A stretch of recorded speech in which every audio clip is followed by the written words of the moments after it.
Nomaijing numitu ayuktagi leimana koilang heklangi masana setkadaba mafi marol phauba mana khanbiri khusisu mamagi apambada thoina hairudri ma sodumak yare pung ama makhai tarakpa dwaida khusigi phone do ring lai hello asomdagi hairi ai thokjure kaida thengasige amada hekta yaida asomdagi amuksu hairi ai lobu lakjora yarani ai sum laksaragi mafamdo ai haibai jate somna satningba ma satpiro aduga yobaka message thabiro mafamdo asi hairaduna phone adu thamkre khusi masamdu bindi komlapna loli aduga oi thangba lengjumda thade angauba machugi kurti ama seli yet thangbadana aduga chanaba chuni matek amasu yali asumna loisinba loiraba matung message tharaliba mafam adu dalagli sana jawba hana geta ngaiduna leirami anidu gari mafam chana park tawramlaba matung changlakli sana jawbana nungairi punsi sida leiri awaba awaba sidana amu nungaitaba sida mu nungaiba sidana ai leiri haiba taredana as adugloba wadi loksin bahaigadaba mande daidi khusi konjel khajik thokna noklaga isu khangida loksin bangami natraga ngamde haiba jahi kayagi matung nasina ahan boirabasu unaba jahi kayagi mamangdadi kayarak unakre kayarak unarudri ngasi unabada hongde mihoibagi majat kharadi hongdokpada dumak wai haibadani phamsira ani do mafam saba ma yengduna mayokna na phamthai ngai hakti ani do walang ma tangang na de kai sa sige ama hekta hauju phobare pa lebiji are pa thamba yade haire punsina warobo manangam bo wangang du bu themna ba log do bo haidi ifam da lejade nga thuna ba in thadaram laga thoram dai da kai gino masinja wale de thuga da badi manba ahoba mayaramdana hektali thokiba machinjak phana pizarabasu khujin khunan thokdagi ngakok kumbadi thuramni ngakok kisu ahoba matangdi leibanida punsida apikpa haibase pamdra aduna achoba changchang lauba napijabi pame khangde da tawrisi ngarang babung la ame babung nasu chalu hai thawin sinama yaudana yaba honade adumadi aisu khangjadri ai kanano ai ke pambana karino aina kari ningli khangna nangna sigumba khongthang ama lawrakpasidi khusina haiba loidringi sana jawbana hairei nungaite natra adubu aisu nanga wari sanaba pambana nangi wahaigi artha lawsinba ngamnaba wari lairi khara paruri aduda asumna irami ahanba nungsiba kawba haibase pakna oithokte adubu miyoiba aikhoina tawge khalladi oithoktaba mata leite haina ahanbabu kawnaba hotnabada anirak suba nungsiba thambase tasengna tangai phade haina aduga khusi marak thatludi sana jawbada adumak yengli sana jawbasu makha tarai engonda leiribani sasidi nangi mityengi yuthakna pirambani sari punsi asina ahingba kawbaga sagonariba makhaidi hanba leiraroidaba yuthakini sari khusi khumpham khangda adumak yengduna lei sana jawba wahai sing adugi makha tarakhidre khusi sor amuktang chawna hondoklaga waphamse khara tapthana bhaise apambani adugu nangi namangda leiriba ise nangi anisuba nungsiba oibada matik sarabadi golden opportunity ni golden opportunity di pamdre silver opportunity pame sana jawbasu adumak noklaga hairi somna ohenningbado adumak ohelaga loire kaino imanadi yumda kanna takli yakibanadi bai tungda ningamdaba lakani mamang thakisu ningamdaba leida tungda lakpaga anido balance tawjaraki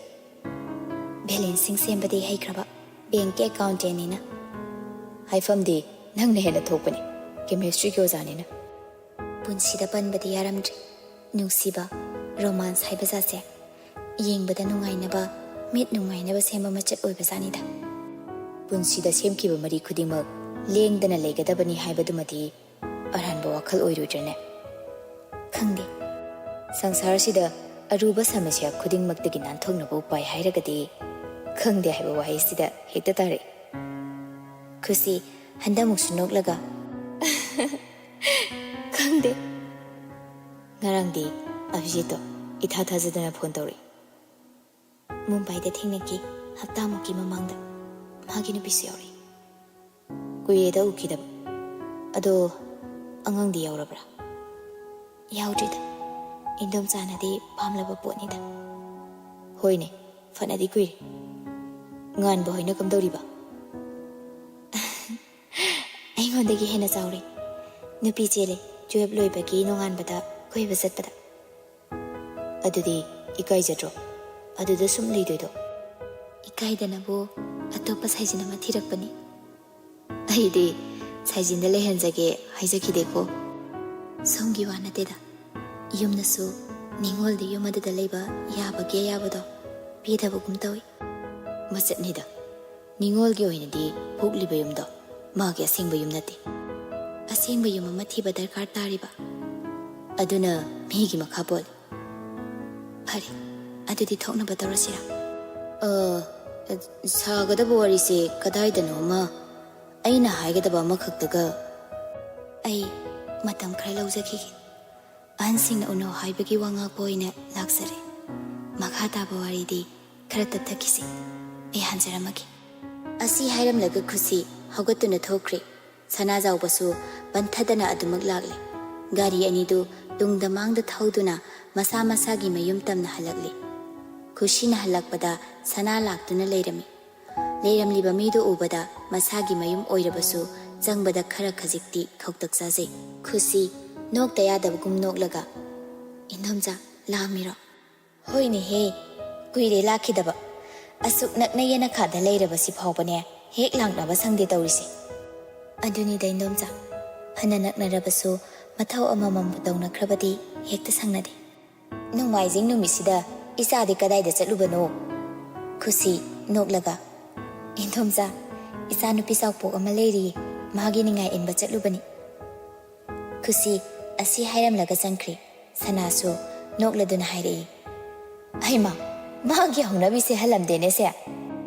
ꯋꯥꯈ꯭ꯔꯕꯖꯥꯠꯅꯤꯗ ꯉꯥꯡꯅꯕ ꯑꯗꯣ ꯏꯊꯥ ꯊꯥꯖꯗꯅ ꯂꯥꯛꯄꯁꯤꯕꯨ ꯀꯔꯤ ꯂꯩꯒꯦ ꯈꯨꯁꯤꯒꯤ ꯄꯥꯎ ꯑꯃ ꯇꯥꯔꯤꯕ ꯄꯥꯎꯗꯣ ꯆꯨꯝꯂꯕꯅꯤ ꯑꯗꯨ ꯑꯗꯥ ꯍꯥꯏꯅ ꯏꯐꯝꯗ ꯍꯪꯂꯤꯕ ꯅꯪꯕꯨ ꯀꯅꯥꯅꯣ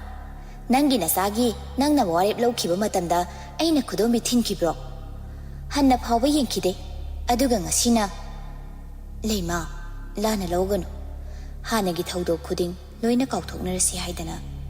ꯀꯥꯎꯈ꯭ꯔꯦ ꯍꯧꯈ꯭ꯔꯦ ꯑꯗꯨꯅꯕꯨ ꯇꯔꯥꯝꯅ ꯑꯣꯛꯂꯤꯕꯁꯤꯅꯤ ꯃꯁꯤꯒꯤ ꯈꯨꯗꯣꯡꯆꯥꯕ ꯂꯧꯒꯦ ꯍꯥꯏꯅꯗꯤ ꯈꯟꯒꯅꯨ ꯉꯥꯟꯕꯒꯤ ꯋꯥꯐꯝꯗꯤ ꯉꯥꯟꯕꯁꯨ ꯑꯗꯨꯝ ꯉꯥꯜꯍꯟꯈꯤꯅꯤ ꯑꯉꯥꯡ ꯑꯣꯏꯔꯤ ꯋꯥꯔꯣꯏ ꯄꯣꯠꯂꯥ ꯃꯥꯡꯒꯣꯟ ꯀꯥꯔꯒꯔꯥ ꯃꯇꯝ ꯈꯔ ꯊꯝꯁꯦ ꯍꯥꯏꯅ ꯍꯥꯏꯅꯔꯤ ꯃꯈꯣꯏꯅꯗꯤ ꯌꯥꯔꯕ꯭ꯔꯣ ꯌꯥꯕ ꯌꯥꯗꯕ ꯆꯍꯤ 18-19 ꯃꯈꯣꯏꯅ ꯍꯧꯖꯤꯛ ꯃꯌꯨꯝ ꯄꯥꯜꯂꯒ ꯀꯔꯤꯅꯣ ꯇꯧꯗꯣꯏꯁꯤꯕꯣ ꯏꯆꯥ ꯑꯅꯤ ꯁꯦꯝꯕꯗ ꯏꯔꯨ ꯏꯌꯥꯡ ꯀꯦꯝꯃꯤ 3 ꯑꯃꯨꯛ ꯁꯦꯝꯕꯒꯗꯤ ꯑꯩꯉꯣꯟꯗꯗꯤꯅꯦ ꯗꯥꯏ ꯂꯩꯇ꯭ꯔꯦ ꯂꯩꯃꯥ ꯑꯩꯅ ꯍꯥꯏꯒꯦꯗꯅ ꯂꯥꯛꯏꯕꯁꯦ ꯁꯅꯥꯖꯥꯎꯕꯒꯤ ꯃꯄꯥꯗꯨꯅ ꯑꯩꯉꯣꯟꯗꯁꯨ ꯐꯣꯟ ꯇꯧꯔꯛꯂꯦ ꯋꯥꯔꯤꯁꯦ ꯃꯥꯁꯨ ꯈꯪꯂꯦ ꯈꯪꯉꯕꯁꯨ ꯃꯥꯅ ꯄꯥꯝꯃꯦ ꯍꯥꯏꯔꯦ ꯏꯕꯦꯝꯃꯁꯦ ꯃꯆꯥꯅꯨꯄꯥꯅꯁꯨ ꯑꯉꯥꯡ ꯃꯁꯦꯜꯒꯤ ꯑꯣꯏꯅꯗꯤ ꯂꯨꯍꯣꯡꯕꯁꯦ ꯇꯞꯊꯕ ꯍꯥꯏꯗꯅ ꯍꯥꯏꯅꯔꯒ ꯍꯜꯂꯛꯀꯅꯤ ꯑꯗꯨꯕꯨ ꯊꯨꯖꯤꯟꯅꯕ ꯇꯧꯁꯤ ꯍꯥꯏ ꯑꯩꯁꯨ ꯃꯗꯨ ꯄꯥꯝꯃꯤ ꯅꯍꯥꯟꯒꯤ ꯃꯨꯝꯕꯥꯏꯒꯤ ꯈꯣꯡꯆꯠꯇꯁꯨ ꯃꯈꯣꯏ ꯄꯨꯟꯕ ꯃꯥꯜꯂꯤ ꯁꯅꯥ ꯑꯩꯁꯨ ꯈꯪꯗ꯭ꯔꯦꯗ ꯏꯆꯥꯒꯤ ꯃꯅꯨꯡ ꯑꯁꯤꯅ ꯃꯔꯣꯜ ꯑꯃ ꯀꯜꯂꯤꯕ ꯑꯩꯅꯁꯨ ꯍꯥꯏꯕ ꯌꯥꯕꯗꯤ ꯍꯥꯏꯔꯦ ꯑꯗꯨꯒ ꯃꯨꯝꯕꯥꯏꯒꯤꯗꯨꯃꯗꯤ ꯃꯥꯅꯁꯨ ꯍꯥꯏꯗꯦ ꯑꯗꯨꯅ ꯑꯩꯅꯁꯨ ꯈꯪꯗ꯭ꯔꯦ ꯑꯩꯒꯤꯁꯨ ꯏꯃꯧ ꯅꯨꯄꯤꯅ ꯍꯥꯏꯕꯗꯒꯤ ꯈꯪꯕꯅꯤ ꯑꯁꯨꯝꯅ ꯎꯅꯕꯁꯦ ꯑꯁꯣꯛꯄꯗ ꯊꯨꯝ ꯃꯣꯔꯣꯛ ꯆꯥꯏꯕ ꯑꯣꯏꯅ ꯊꯣꯛꯂꯦ ꯑꯁꯣꯛꯄꯁꯦ ꯑꯣꯏꯁꯤꯟꯅꯕ ꯐꯅ ꯀꯟꯅꯗꯤ ꯍꯣꯠꯅꯕꯅꯤ ꯑꯗꯨꯕꯨ ꯃꯔꯛꯇ ꯎꯠꯇꯒꯤ ꯍꯩꯕꯒꯨꯝ ꯊꯣꯛꯄꯁꯤꯗꯤ ꯑꯩꯁꯨ ꯅꯨꯡꯉꯥꯏꯇꯦ ꯃꯗꯨ ꯍꯜꯂꯛꯑꯕ ꯃꯇꯨꯡ ꯑꯩꯒꯤ ꯏꯆꯥꯒ ꯏꯃꯧꯒꯒꯤ ꯄꯨꯟꯁꯤꯁꯦ ꯀꯥꯡꯈꯣꯡ ꯆꯥꯏꯔꯛꯀꯗ꯭ꯔꯥ ꯄꯥꯈꯠꯂꯤ ꯃꯗꯨ ꯊꯣꯛꯇꯅꯕ ꯑꯩꯅꯁꯨ ꯀꯟꯅ ꯁꯦꯟꯅꯔꯤꯕꯁꯤꯅꯤ ꯑꯗꯨꯃꯛꯄꯨ ibungosu khara phajinbiu. Mamagi warida soidanaba pakhattanabadi mayauri. Amuksu macha singbu kanthokpa manba wahaisu. Asum nungshina ngangnarambadagi marai tarakpa tare haiduna khusidu cha puthorei. Indomcha cha thaksi. Sana nokladuna yareda tharoigi. Aise haujikta hotel dagi thaile esase. Ha chagase yam thakpa yaba natreda diabetes leirabanina. Adudi ayamuk tholukhigi ko. Hoi indomcha adudi shumle hauragi thindoktre ko. Sana se thokre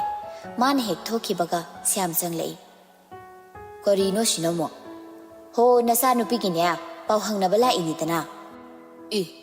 Kaino ni haisibo. Noi sidieba. Akangbu kaino se pokthokpa yam pamibo.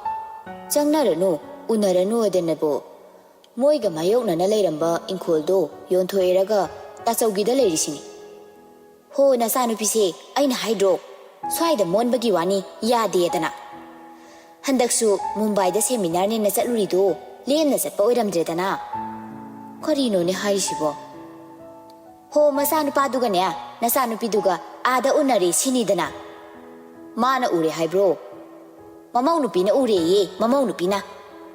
Bema karino haisibo. Abo asengmani. Ai malakani haiba khangde.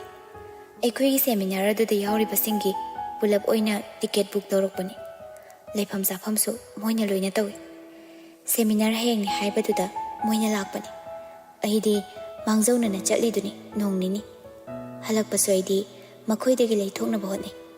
Mina kauraga aina kamaina thairaga chatkani. Hoida isa lalamoy haiba ai khangi. Phare potha zaruru. Potha baga lairi kari hainarake. Ima sanafam thokpa wari khara sare adumangai. Hathu bigano ima. Ai matam khara loina khigi. Nangna loina dana leiraba miduda karino nangna mung loina gi haisibo. Ima matandugi khuloina duga haujik loina ga dabasiga yam khetnare. Ahongbagi ahongba ngakdani oiribase. Haimun pharakanda chaba haini hena haubani.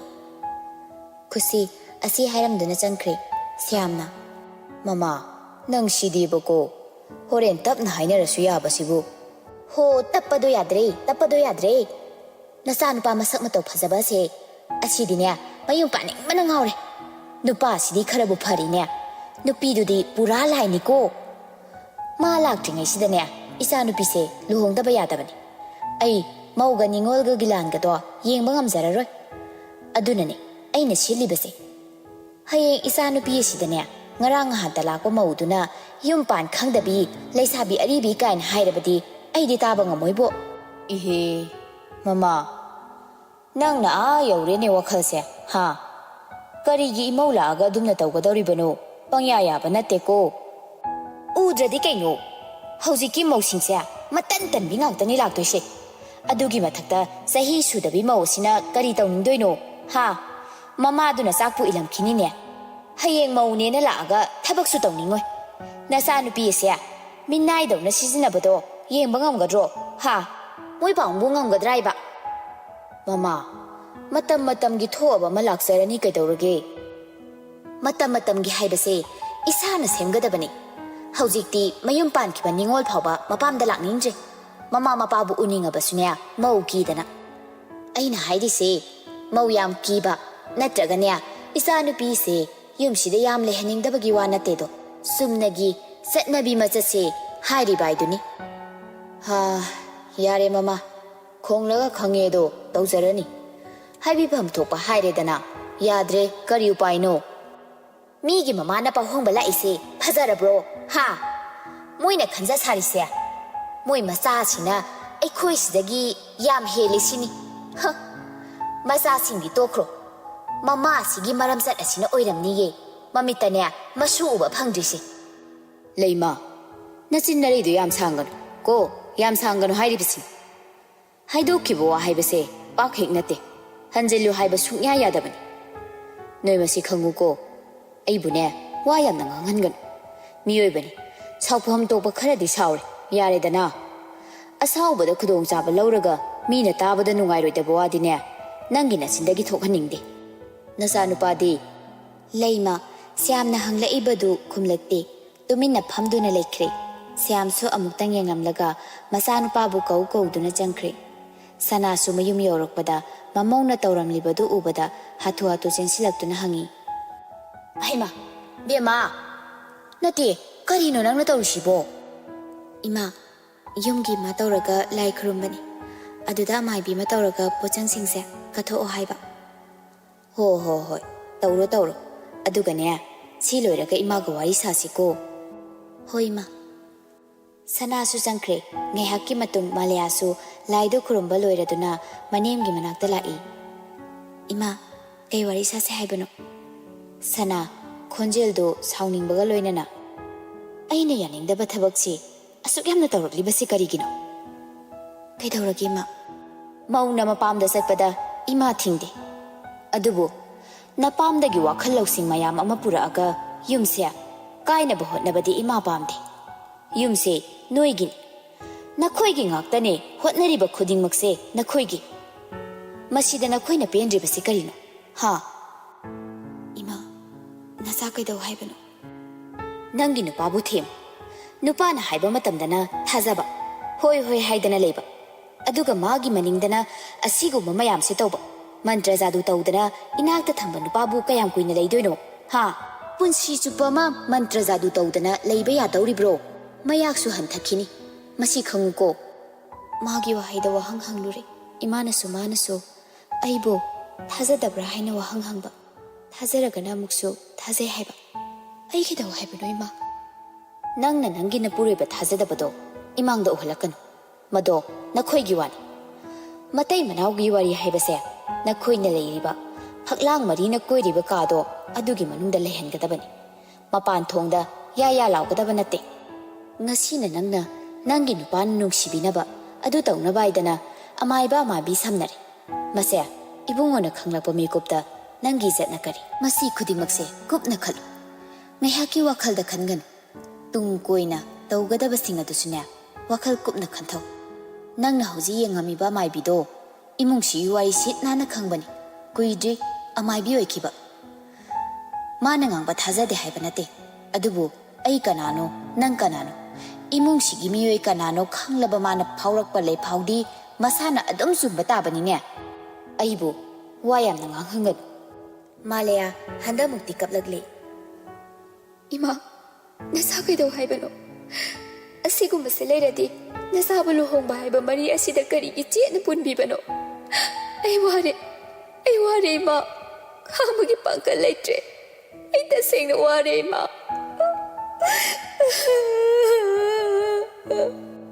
Ibema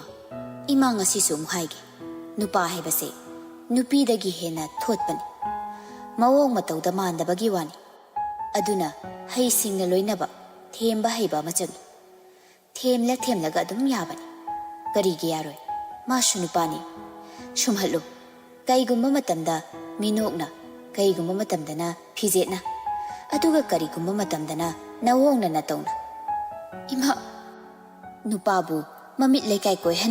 koihandaba haibase yumgi yumburembidasu yamna leibani maga imauga yengnabada imongna karisu nopte sakta yenglasu wangang sangangdabu oirasu thabakta inkhangda amata nopte muknaba haibase manaba anigi marakta muknagadabani adubu aranba pambaida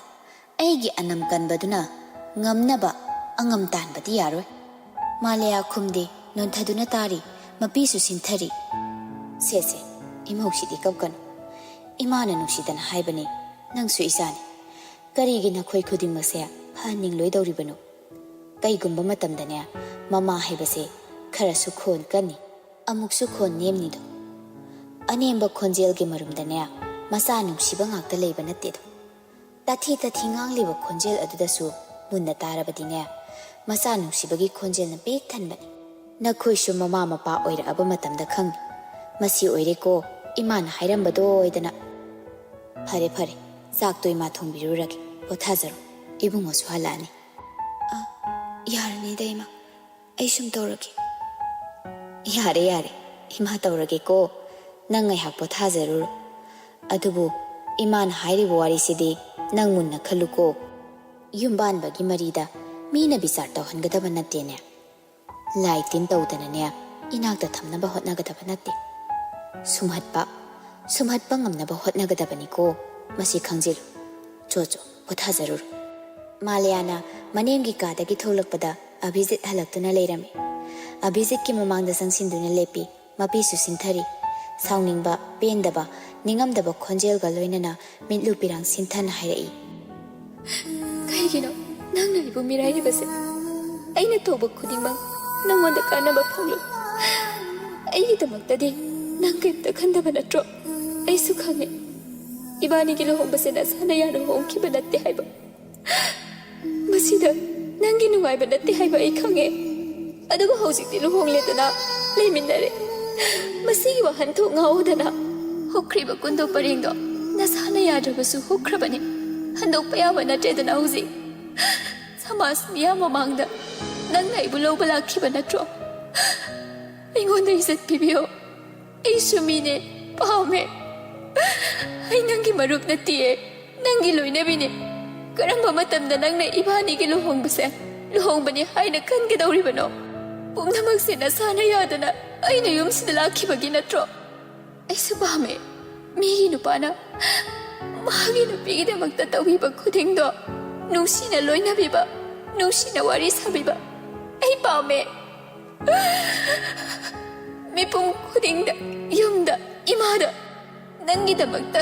ꯑꯣꯏꯗꯕ ꯃꯌꯥꯝꯅ ꯊꯥꯒꯠꯄꯗꯣ ꯑꯩ ꯄꯥꯝꯗꯦ ꯁꯦꯡꯅ ꯊꯥꯒꯠꯄꯗꯣ ꯑꯩ ꯄꯥꯝꯃꯦ